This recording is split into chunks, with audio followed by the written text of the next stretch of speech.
Hello and welcome to my channel Gurukul multipurpose classes. आज की video में हम प्रश्नावली 4.2 एनसीईआरटी मैथ क्लास 10 का होगा क्वेश्चन नंबर 3। पिछले वीडियो मैंने प्रश्न संख्या फर्स्ट और सेकंड करवा दिया था। प्रश्न 3 है, ऐसी दो संख्याएं ज्ञात कीजिए जिनका योग 27 हो और गुणनफल 182 हो, 182। दो संख्याएं ज्ञात करनी है जिनका योग 27 होता है, यानी दोनों संख्याओं का जो हम योग करें तो 27 मिलेगी, और जब हम वो दोनों संख्याओं को गुना करें तो गुणनफल हमें 182 मिलेगी। बहुत ही आसान क्वेश्चन है और ये सारे क्वेश्चन इंपॉर्टेंट है। 3, 4, 5, 6 ये सब क्वेश्चन को आपको अच्छी तरीके से समझ लेनी चाहिए। चलिए हल करते हैं।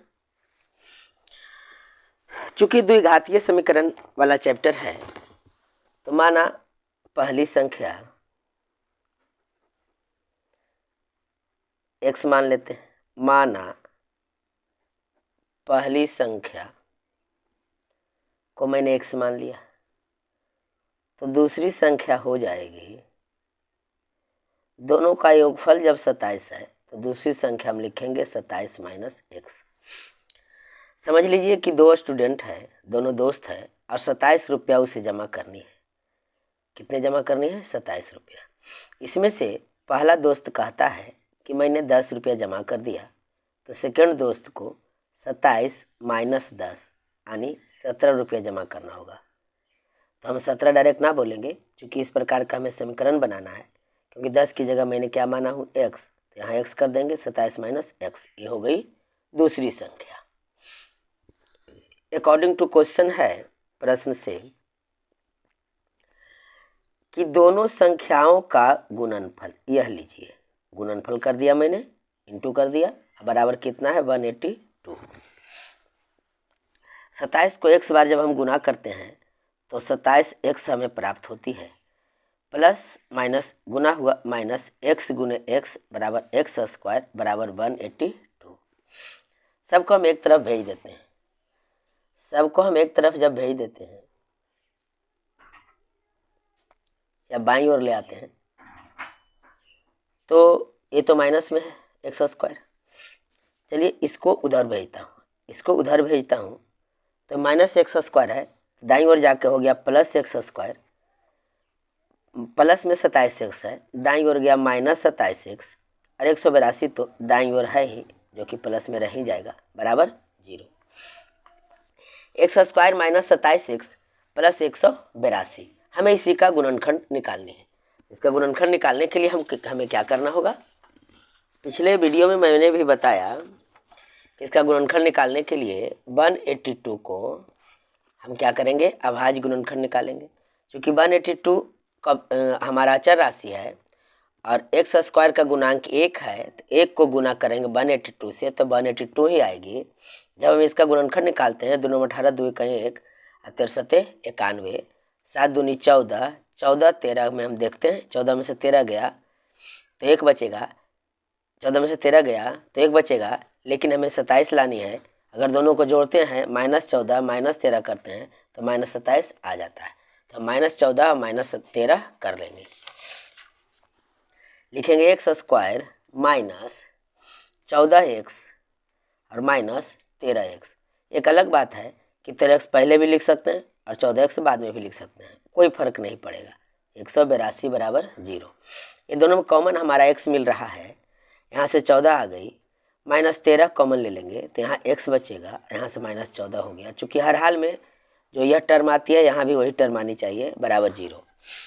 पेयर मिल गया x -14, तो x -14 1 बार लिखेंगे, उसके बाद लिखना है हमको x -13, अब बराबर हमें कर देनी है 0।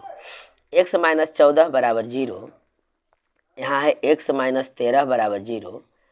x का जब हम वैल्यू लेते हैं तो लेफ्ट साइड में -14 है, राइट साइड में जाकर +14 हो जाएगा। यहाँ से जब हम x का वैल्यू लेते हैं तो राइट साइड में गया तो 13 हो गया। हमें x का दो मान प्राप्त हुई है, 14 और 13। तो अब हमें यहाँ लिख लेना होगा कि x का मान 14 रखते हैं तो पहली संख्या तो 14 मिलती है, लेकिन दूसरी संख्या हमें 27 माइनस x करना होगा, यानी 27 में 14 को घटानी होगी। इस प्रकार से हमें 14, 13 ही प्राप्त होगी संख्याएं। तो लिखेंगे हम x का मान 14 रखने पर पहली संख्या जो है जिसे मैंने x माना था, तो पहली संख्या को मैंने x माना था, यह तो हमें 14 प्राप्त हो गई। दूसरी संख्या जो है, दूसरी संख्या 27 माइनस x था, तो 27 की जगह 27 लिखेंगे, माइनस x की जगह पर हमें 14 लिखनी है, घट कर आ गई हमारा 13। तो संख्या यहाँ से हमें एक 14 एक 13 प्राप्त हुई। लेकिन जब हम x का मान 13 लेंगे तो दूसरी संख्या जो है वह 14 प्राप्त होगी। जब x का मान 13 लेते हैं तो पहली संख्या तो हमें 13 प्राप्त हो गई, लेकिन दूसरी संख्या जो है वह हमें प्राप्त होगी 27 माइनस x करने पर, यानी 27 घटाओ 13 यानी 14। तो हमें 13 और 14 दो संख्याएं मालूम हो गई। यही हमारा कंप्लीट आंसर मिलेगा, 13 और 14। नंबर 4 है, दो क्रमागत धनात्मक पूर्णांक ज्ञात कीजिए जिनके वर्गों का योग 365 है। धनात्मक पूर्णांक जैसे ही आ गया हमें समझ लेनी है पूर्णांक वो भी धनात्मक, पूर्णांक वो भी धनात्मक, जीरो न धनात्मक न ऋणात्मक, एक से चलते हैं, 1 2 3 4 5 ऐसा पूर्णांक है, इस फॉर्म में है। अगर हम एक संख्या को छोटी संख्या को मान लेते हैं तो बड़ी संख्या +1 होगी, उससे बड़ी +1 होगी, उससे बड़ी +1 होगी। अगर हम बड़ी संख्या को मानेंगे तो छोटी संख्या -1 होगी। हम बड़ी संख्या को x भी मान सकते हैं तो छोटी संख्या x -1 भी हो जाएगी, इससे भी चलेगा। लेकिन जब हम छोटी संख्या को मानते हैं तो बड़ी संख्या x + 1 होगी।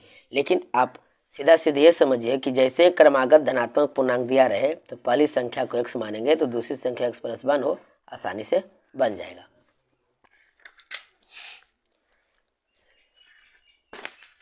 हल करते हैं। माना जो लघुत्तर यानी छोटी संख्या जो है, माना प्रथम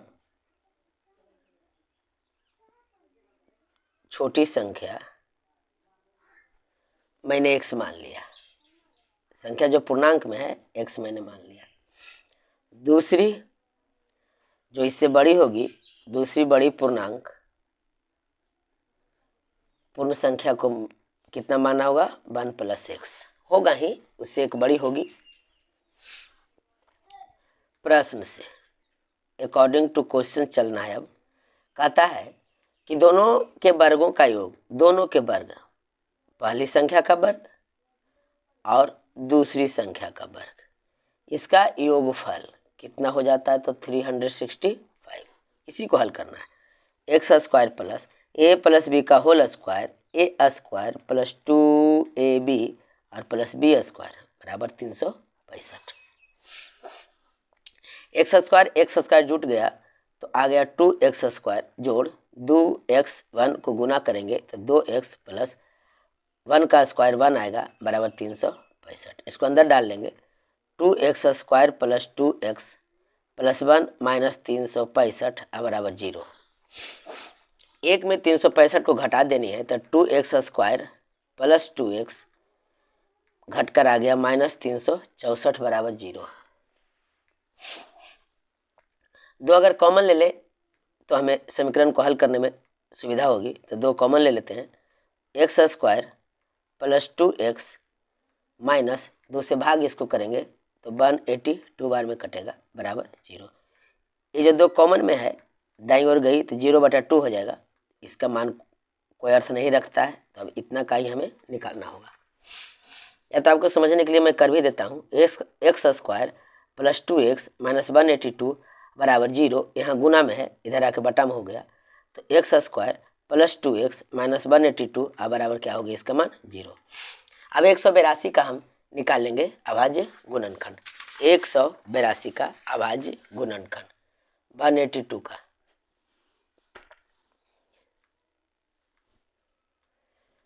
2 से डिवाइड करेंगे, 2 नमा 18, 2 इकाई 2, 7 से 63 91, 7 दूनी 14 और 13 आ रही है, 14 और 13, तो 14 में से 13 जाएगा तो 1 बचेगा। ओहो, 2 कॉमन लिए तो यहाँ x बच गया ना, x 2 तो बाहर निकल गया, 2 बाहर निकल गया, ठीक है। 2 कॉमन ले लिए तो एक्स स्क्वायर का ये 2 बाहर निकला, 2x का भी 2 बाहर निकला, यहाँ x ही बचा ना। 14 में से 13 जाएगा तो 1 बच जाएगा, यहाँ कुछ नहीं तो 1 है, गुणांक में आराम से निकल गए। X square plus 14x minus 13x लिखना होगा, न कि -14x प्लस 13x लिखिए, क्योंकि यहाँ प्लस में है। अगर यहाँ मान माइनस में होती तो यहाँ हम लिखते -14x प्लस 13x, -182 बराबर 0। ये दोनों में x कॉमन है तो हम x कॉमन ले लेंगे, अब प्लस यहाँ से 14 मिल गई हमको, -13 कॉमन ले लेंगे, प्लस 14, हर हाल में यही वाला चीज़ आना ही है। ये दोनों जोड़ा मिल गया, पेयर मिल रहा है हमको x प्लस 14 का, तो x प्लस 14 हम ले लेंगे, और एक हो गया x माइनस 13, अब बराबर क्या 0। x प्लस 14 बराबर 0, इसलिए x बराबर -14 जो कि अमान्य हो जाएगी क्योंकि धनात्मक पूर्णांक है। x माइनस 13 बराबर 0, तो x बराबर यहाँ से हमें 13 मिल गई, यही मान मिला हमें, x बराबर 13। x का मान रख देंगे, x का मान रखने पर प्रथम संख्या तो मिल गई हमें, प्रथम पूर्णांक x ही है, ये तो हमें 13 मिल गई। जो दूसरा पूर्णांक है वह है हमें x प्लस 1 के रूप में, x की जगह 13 रखेंगे, प्लस 1 बराबर 14, यानी हमें 13 और 14 संख्याएं प्राप्त हुई। 13 और 14 दो पूर्णांक हुए, यही हमारा आंसर होगा। प्रश्न संख्या 5 बहुत ही इंपॉर्टेंट, बहुत ही इजी है। क्वेश्चन दे रखा है कि एक समकोण त्रिभुज की ऊंचाई इसके आधार से 7 cm कम है, यदि कर्ण 13 cm का हो तो अन्य 2 भुजाएं ज्ञात कीजिए। बहुत ही मजेदार क्वेश्चन है, बहुत ही इंटरेस्टिंग सवाल है। पहले हम एक समकोण त्रिभुज बना लेते हैं समझने के लिए।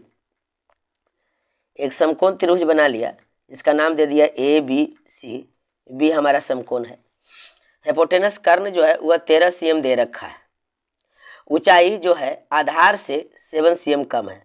आधार जो BC है इसको हमने x मान लिया, तो ऊंचाई जो है वह x माइनस 7 है, cm में सब है, क्योंकि बोला गया है कि ऊंचाई जो है आधार से 7 cm कम है। तो हमें एक पाइथागोरस थ्योरम लगाना होगा, जो हम जानते हैं कि कर्ण का स्क्वायर बराबर होता है लंब का स्क्वायर जोड़ आधार का स्क्वायर। तो दी गई क्या है, कर्ण दी गई है, आधार को मैंने मान लिया, तो माना आधार बराबर x cm, तो इसकी ऊंचाई जो हो जाएगी वह x माइनस 7 cm हो जाएगी। और हम जानते हैं कि समकोण त्रिभुज में कर्ण का स्क्वायर बराबर लंब का स्क्वायर जोड़ आधार का स्क्वायर होता है, यानी h स्क्वायर बराबर p स्क्वायर जोड़ b स्क्वायर होता है। तो कर्ण हमारा दिया गया है 13 का स्क्वायर बराबर हम लिखेंगे, लंब है हमारा x माइनस 7 का स्क्वायर, आधार है हमारा x का स्क्वायर। इसी को हल कर देना है। 169 हो गया, 13 गुने 13 a माइनस बी का होल स्क्वायर बराबर a square minus 2ab plus b square जोड़ x स्क्वायर, यहाँ से आ गया 169 बराबर x जुट कर हो गया 2x स्क्वायर माइनस 7 दूनी 14x जोड़ 7 सते 49। अब 169 को भी हमें दाईं पक्ष में भेज लेते हैं, 2x square minus 14x plus 49, plus में है माइनस जाके 169, अब बराबर हम लिख लेंगे 0। 2x स्क्वायर माइनस 14x 169 में 49 चला गया तो बच गया माइनस का 120, अब बराबर हम लिख लेंगे 0।